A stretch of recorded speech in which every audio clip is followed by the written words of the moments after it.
À voix haute, à bas bruit, un podcast de l'association Père et Danse Montpellier.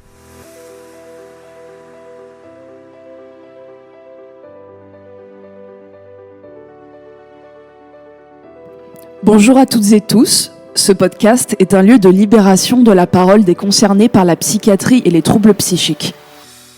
Nous souhaitons déstigmatiser et avoir le point de vue de celles et ceux qui se retrouvent exclus. Ce sont des témoignages et des échanges pour nous reconstruire et affirmer nos existences. Nos propos sont subjectifs et ne prétendent pas refléter une vérité absolue.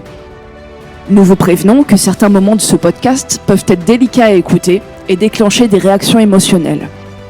Nous espérons que ce podcast vous inspirera ou vous donnera des informations sur les troubles psychiques et nous vous souhaitons à tous une très bonne écoute. Cet épisode est une table ronde autour des questions de la prise de conscience et de l'acceptation de sa propre maladie et comment on en parle à l'extérieur. Donc une question en deux parties.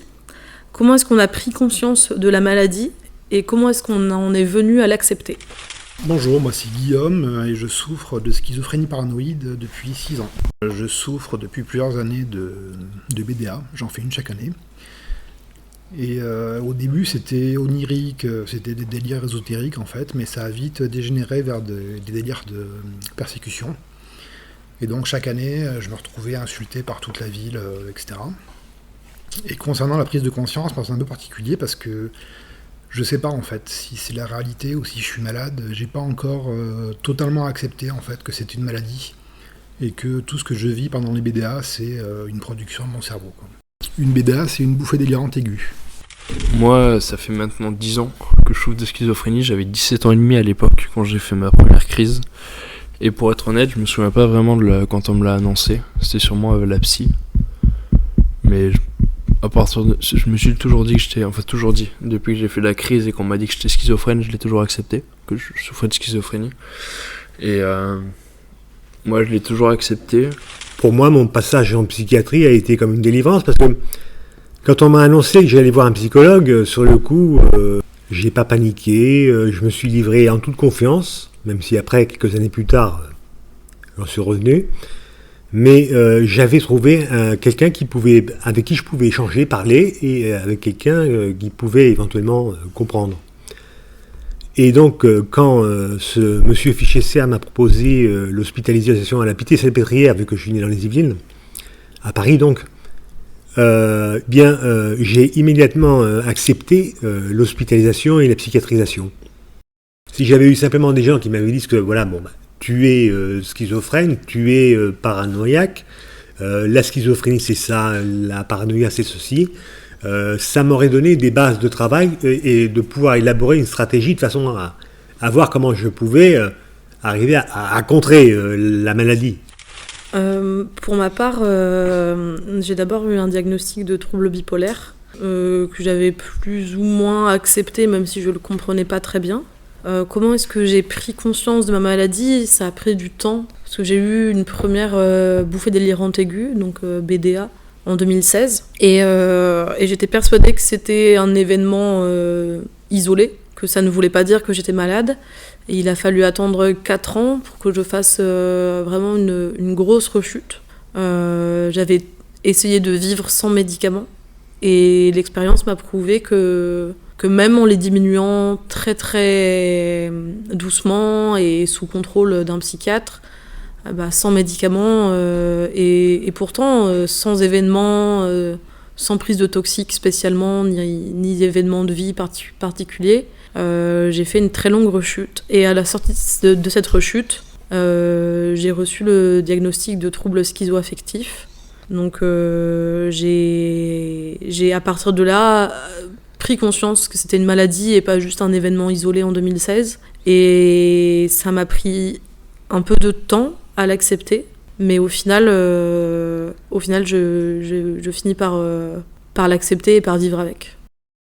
Donc à présent, on va faire un petit tour de table pour parler des éléments déclencheurs de notre maladie. Et donc c'est Alice, je vais commencer à répondre à cette question. Pour moi, en tout cas, lors de ma première crise, les éléments déclencheurs étaient très nombreux. j'avais vraiment l'impression, je le visualisais comme ça, que toute une tempête de choses différentes me tombait dessus en même temps, comme s'il y avait plein d'événements et qui tous se concentraient au même moment de ma vie et que ça avait fait imploser la machine, quelque chose comme ça. Certains éléments déclencheurs sont très personnels, je vais pas en parler maintenant, mais il y avait notamment notamment des événements d'ordre de violence sexuelle. Il y avait également le fait que j'avais terminé mes études et que je revenais d'un stage à l'étranger.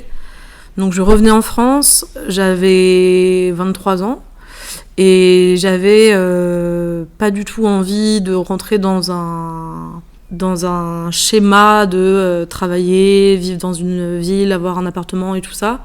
Donc j'ai voulu voyager. Et donc je suis un peu partie sur les routes, ce qui m'a mis aussi dans une situation un peu d'instabilité. Et le dernier élément déclencheur important, je pense que ça a été la consommation de cannabis. J'en avais consommé depuis plusieurs années, mais à cette époque-là, j'en consommais particulièrement beaucoup. Et lié à l'instabilité du voyage, aux événements traumatiques de violences sexuelles, ça m'a fait en quelque sorte basculer, sans que je m'en rende compte du tout, et vraiment de manière insidieuse et petit à petit, dans un mode de perception de la réalité qui était différent, et donc dans la bouffée délirante aiguë. Moi, ce qui a été l'élément déclencheur, c'est la prise de toxiques, où j'étais dans un foyer où du coup il y avait beaucoup de drogue qui tournait. Des fois on pouvait fumer 6 ou 7 pétards par soirée, ce qui est plutôt beaucoup, et du coup c'est là que j'ai commencé à avoir des idées délirantes. Donc dans mon cas, l'élément déclencheur, ça a été l'entrée dans l'adolescence en 1990, quand j'avais 12 ans. Et c'est cette entrée dans l'adolescence d'un monde du fait de surprotection et d'ignorance. Je n'étais pas armé pour affronter les responsabilités nouvelles qui s'ouvraient devant moi, que j'allais devoir porter pour faire ma vie. Et je n'ai pas accepté cela. Je n'ai pas accepté cela et j'ai été effrayé en fait. J'ai eu très peur. Après, chaque personne est unique et ce qui est inscrit dans les gènes lors de la formation est de toute manière adaptable à la personne unique qui le porte. Donc à présent, on va parler de la question de la divulgation. Est-ce qu'on parle de la maladie ? Comment est-ce qu'on en parle ? Que ce soit auprès du grand public, en public en général, ou dans la vie plutôt privée, auprès de nos proches. Comment est-ce qu'on parle de tout ça ? Moi, j'ai pour habitude d'en parler quand je rencontre les gens, seulement la 3e fois où je les vois. Parce que comme ça, les gens me voient vraiment, entre guillemets, comme un être humain, et après seulement ils ajoutent l'option. Que si je leur dirais au début, j'aurais un peu peur qu'ils se disent que je suis juste, que je suis un schizo et point, quoi. Et après, sinon, dans l'ensemble, les gens le prennent assez bien. Mais une fois, je l'ai sorti une fille que j'avais rencontrée sur un site de rencontre. En fait, sur les sites de rencontre, quand je rencontre des filles, je parlais pas trop, j'essayais qu'on se rencontre en vrai pour que la rencontre soit un peu plus réelle. Et là, en fait, du coup, je lui disais pas grand chose, et au bout d'un moment, je lui ai proposé qu'on se rencontre. Et du coup, elle m'a dit par message, pourquoi je voudrais qu'on se rencontre, je sais rien de toi. Et du coup, je me dis, je vais lui sortir un gros truc, histoire qu'elle voit que je vais bien me confier. Du coup, je lui ai dit que je souffrais de schizophrénie en expliquant un peu. Et en fait, après, elle m'a bloqué. Mais après, sur le coup, ça m'a fait bizarre. Maintenant, j'en rigole un peu, et je me dis que dans le cas, j'ai pas perdu une super personne, je pense qu'elle m'a bloqué après ça. Et sinon, il y avait aussi, pour en revenir à ça, une fois j'ai posé la question à ma psychiatre de l'époque, si ce serait bien que je dise que je souffre de schizophrénie aux gens. Et elle m'a demandé pourquoi vous le direz pas. Moi j'ai dit un peu pour mon image entre guillemets. Et elle m'a dit au contraire que ça pouvait, je sais plus exactement les termes qu'elle a utilisés, mais dans mes souvenirs c'est que ça pouvait entre guillemets redorer l'image de la maladie. Dans le sens où moi souvent quand je lui dis par exemple que je souffre de schizophrénie, les gens n'y auraient jamais pensé. C'est dans le sens où les gens ont une image de la schizophrénie, des dédoublements de personnalité et tout. Bon, si c'est le cas, j'ai jamais vu l'autre personnalité, mais il y a... non, c'est une blague, mais comment dire que ça pouvait montrer qu'on pouvait être qu'on pouvait souffrir de schizophrénie et être entre guillemets quand même normal, même s'il n'y a pas vraiment de normalité, mais ouais, voilà, j'ai trop parlé. Si je voulais rajouter que moi je fais du skate, on va dire à haut niveau, du surf skate, et en fait j'en ai pas trop parlé, même si on me pose la question je l'ai dit ouvertement et ça m'est un peu égal. Mais par exemple j'ai jamais voulu en parler pour éviter de me trouver des sponsors sous prétexte que j'ai une maladie, parce que c'est un peu la mode de sponsoriser des personnes qui ont des handicaps. Du coup je voulais pas en parler pour vraiment avoir des sponsors que je mérite pour entre guillemets mon niveau en surf skate. Mais sinon après je me suis dit que au bout d'un moment, sur mes réseaux, je parlerai de la maladie, comme j'en parle assez facilement, pour essayer de faire de la sensibilisation. Ouais. Et voilà. Pour moi, c'était un petit peu une autoroute, parce que je pouvais vraiment dire à la société, tu ne m'intéresses pas.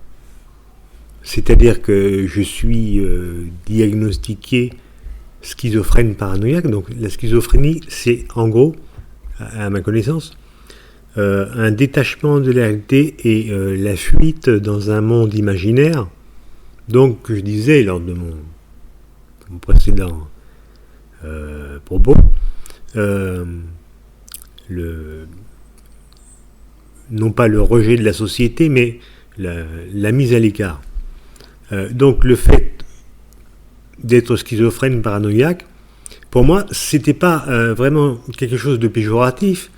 J'étais bien sûr conscient que la publicité qu'on est schizophrène, qu'ils sont violents, qu'ils sont imprévisibles, que les paranoïaques sont parfois dangereux. Oui, non, mais il y a 600 000 schizophrènes en France. En tout cas, c'était encore le cas. Il y a quelques années, il y avait 600 000 schizophrènes en France. Mais il n'y a pas 600 000 personnes qui passent à des actes violents.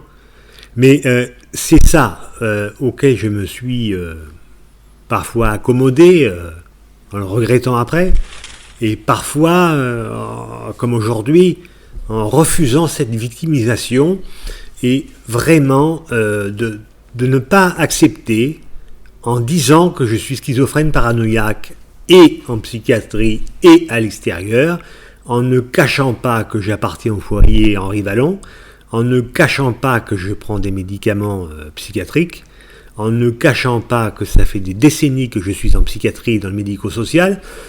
C'est vraiment l'opportunité inespérée pour moi de dire à la société de toute façon tu ne m'intéresses pas.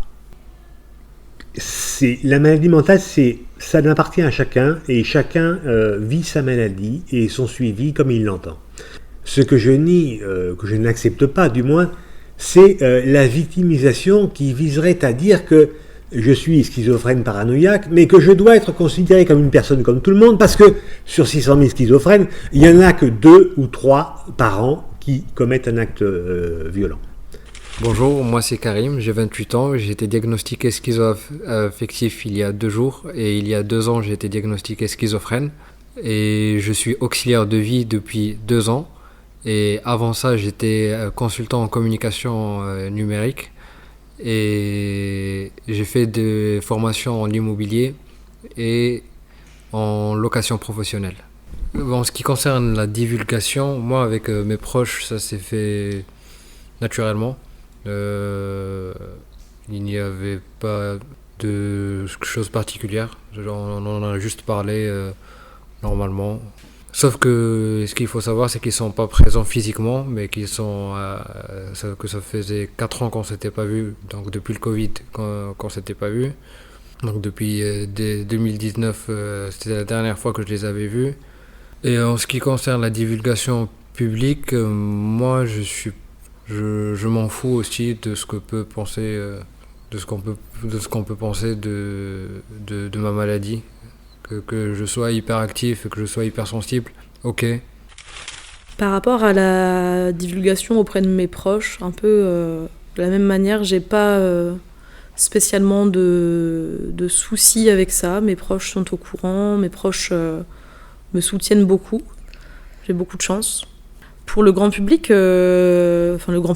pour les personnes que je ne connais pas, c'est un peu différent. J'aimerais pouvoir dire que je m'en fous, mais en fait, j'ai souvent une sorte de flemme de devoir expliquer, de devoir subir le regard des autres, ou bien dans des circonstances où je vais revoir les gens. Je pense à mon équipe de sport, donc je faisais du rugby. Et alors, commencer à divulguer à une partie de l'équipe, à certaines filles, que j'ai un trouble psychique, je me le suis pas du tout senti. J'ai pas du tout eu envie d'être considérée comme différente, ou comme fragile, ou comme potentiellement stigmatisée aussi. Donc j'ai préféré rien dire du tout. Dans mon cas, ce qui est un peu particulier, c'est que, étant donné que je suis médiatrice de santé père, et donc que la définition de mon métier est d'avoir un trouble psychique et d'en faire une force, le valoriser pour accompagner d'autres personnes qui ont un trouble psychique. Le problème, c'est que je peux pas dire mon métier aux gens. Enfin, si je ne souhaite pas divulguer ma maladie, je ne peux pas non plus divulguer mon métier. Donc j'en suis amenée à faire des semi-mensonges. Je pense tout bêtement aux situations dans les covoiturages. Je fais beaucoup de covoiturage. Et la première question que posent les gens, c'est: qu'est-ce que tu fais dans la vie ? J'ai absolument pas envie de prendre le risque d'être soit stigmatisée, soit assaillie de questions pendant 4 heures de route. J'ai aussi eu des échos de personnes qui ont déjà dit leurs troubles dans des circonstances comme ça, et qui se sont tout simplement fait chasser de la voiture. La personne s'arrête et dit: tu descends. Donc c'est peut-être un peu extrême, peut-être que ça me serait jamais arrivé, mais en tout cas je préfère éluder. Je dis que je travaille en santé mentale, mais je dis pas que je suis concernée moi-même. Et puis vu la plupart du temps les réactions que j'ai au simple fait que je dis que je travaille en santé mentale, les gens qui disent: oh là là, mais c'est hyper dangereux, t'as du courage, ça doit être super dur. Ça me donne pas envie de leur dire que en fait moi aussi j'ai un trouble psychique. Voilà. Moi aussi, en ce qui concerne, vu que je suis auxiliaire de vie et que je travaille avec des personnes qui sont en situation de handicap, le fait, quand on me demande ce que je fais dans la vie, ça m'a fait penser exactement à ce que tu viens de dire, c'est que je ne le divulgue pas. Et j'ai eu la chance d'avoir fait beaucoup de covoiturage aussi. Donc je sais que j'ai déjà beaucoup d'avis sur mon compte pour pouvoir continuer à en prendre, même si je décide de le divulguer publiquement.